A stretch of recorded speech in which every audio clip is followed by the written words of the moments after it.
ఇంత దూరం పెట్రోల్ పోసుకుని వచ్చానంటే మీ ఇంటి పెళ్లి భోజనం తింటానుగా. మీ ముద్దుల తోటమాలి ఇంకా ఏమేమి మాట్లాడుతుందో చూడడానికే కదా వచ్చాను. అనుకున్నట్టుగానే జరిగింది. సరైన దెబ్బ కొట్టింది. తోటలో మీకు భోజనం పెట్టినప్పుడే అనుకున్నాను మీ కుటుంబాన్ని సర్వనాశనం చేయబోతుందని. ఇప్పుడు జరిగిపోయిందిగా నాశనం. కొట్టింది చూడు సెక్సర్. తోటకి తోట వచ్చేసింది, పెళ్లికి పెళ్లి అయిపోయింది, ఇల్లు సొంతం అయిపోయింది. తినే అన్నంలో ఏ మందు పెట్టిందో ఏమో మన చిన్నబాబు తారక్ దాని మైకంలో పడిపోయాడు.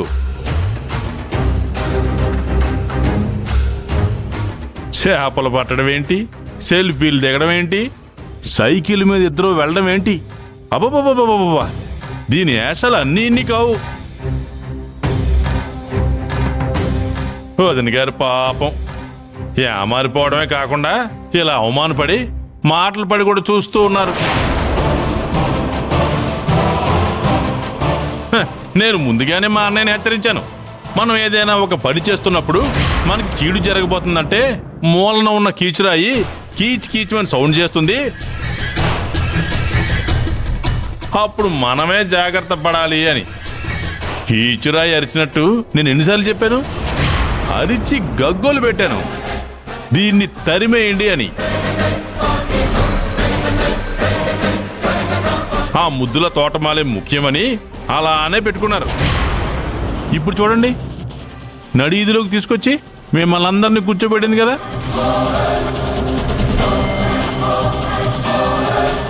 మన చిన్నబాబు తారక్ దాని మైకుల్లో పడ్డాడంటే ఒక లెక్క ఉంది. కానీ మా అన్నయ్య దాని మైకంలో ఎందుకు పడ్డాడో తెలియడం లేదే.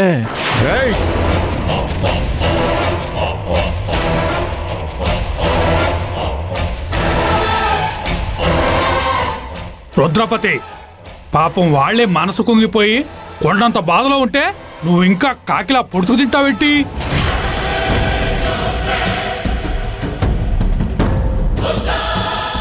కాదంబరి, ఇంకా ఆపండి.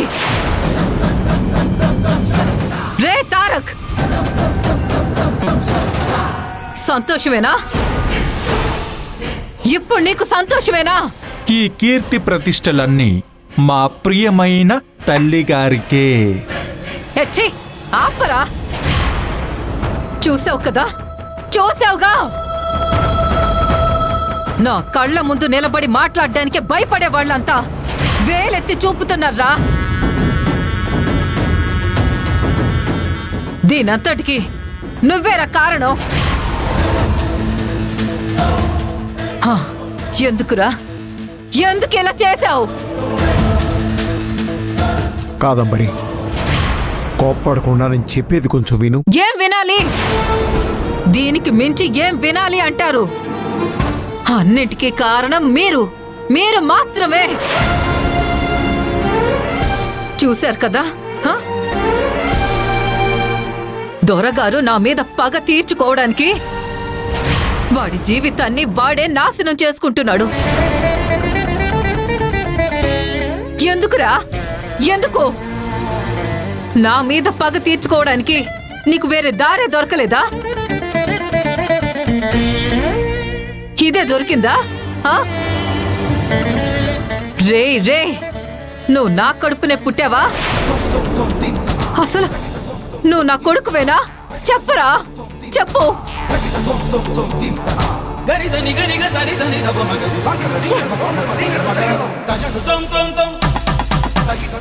ఈ భద్రయ్య వాడి కూతురు ఎప్పుడైతే మన ఇంట్లో అడుగు పెట్టారో ఆ నిమిషమే నా సంతోషం అంతా ఆవిరైపోయింది. అప్పుడే తల బాదుకున్నానే, వాళ్ళనింట్లో నుంచి తరిమేండి అని. విన్నారా? నా మాట విన్నారా?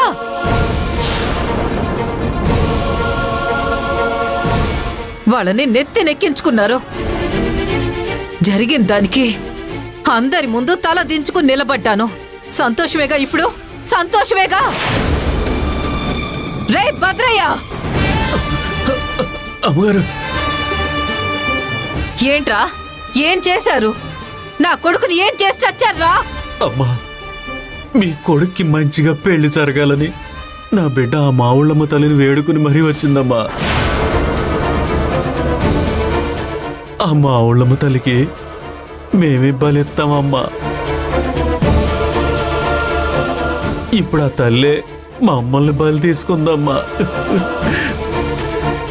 నాకేం అర్థం కావట్లేదమ్మా. ఏ ఏ ఏ ఏ నటించకు. చూడు, ఇప్పటికీ మించిపోయిందేమీ లేదు. నీ కూతుర్ని తీసుకుని ఇప్పుడే ఈ క్షణమే ఇక్కడి నుంచి వెళ్ళిపోండి. నువ్వు బయటికి వెళ్ళాలి. కాదంబరి, నువ్వేం మాట్లాడుతున్నావు? తారక్ తన మెళ్ళలో తాళి కట్టాడు. కడితే తాళి కడితే ఏంటి? వెళ్ళు వెళ్ళు అంటే ఎలా వెళ్తారు? అయితే ఈ కాదంబరి మహేంద్రవర్మల కోడలు ఈ పనికి మాలిన వాడి కూతురా? కాదంబరి, నా మాట విను. వినను వినను వినను. నేను ఎవ్వరి మాట వినను. ఇప్పుడే దీనికి ఒక ముగింపు కావాలి. ఇప్పుడేం చేయాలంటావు? దాన్ని తాళి తీసి పడేసి వాళ్ళ నాన్నతో వెంటనే వెళ్ళిపోమ్మని చెప్పండి. ఆ అమ్మాయి మెళ్ళలో తాళి కట్టింది మన తారక్. అప్పుడు కట్టినోడ్నే తాళి తీయమని చెప్పండి. చెప్పండి తీయమని. హా? అలా తీయకుండా ఉండడం కోసమే 3 ముళ్ళు బాగా గట్టిగా వేసి కట్టాను. అర్థమైందా? ఏంటి డాడ్ స్టూపిడ్ లాగా మాట్లాడుతున్నారు? హే, ఇప్పుడు నువ్వుగా ఆ తాళిని తీస్తావా లేదా నన్నొచ్చి తీయమంటావా? వస్తున్నాన్రా. కాదంబరి, కాదంబరి.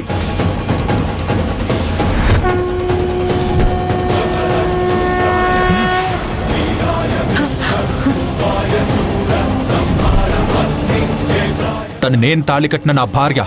తన తాళిని ముట్టుకోవడానికి, ఆ తాళిని తీయడానికి నాకు మాత్రమే రైట్ ఉంది. తాళి మీద చేయి వేశావో మర్యాదగా ఉండదు. అమ్మా, అయ్యిందేదో అయిపోయింది. వధూవరులు కలిసి అమ్మా నాన్న కాళ్ళకి మొక్కి ఆశీర్వాదం తీసుకోండి.